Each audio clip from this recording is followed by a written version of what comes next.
যেটা অনুমান করা হচ্ছিল অবশেষে সেটাই হলো। বেঙ্গল অলিম্পিক অ্যাসোসিয়েশনের নির্বাচনে চন্দন রায়চৌধুরী হারিয়ে দিলেন বাবুন ব্যানার্জিকে।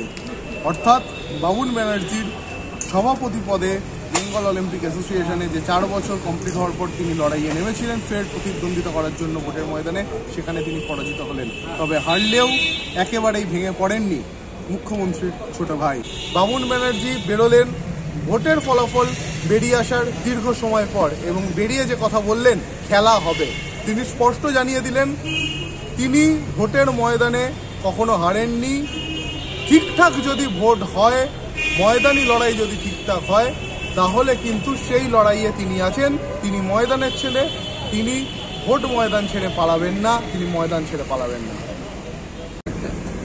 আমি ময়দানের ছেলে, আমি ময়দানের জন্য পালাবো না, আমি ময়দানে থাকবো, খেলা হবে। এই ইলেকশন মনে হচ্ছে কোনো অন্তর্ঘাত হয়েছে, বললাম না খেলা হবে।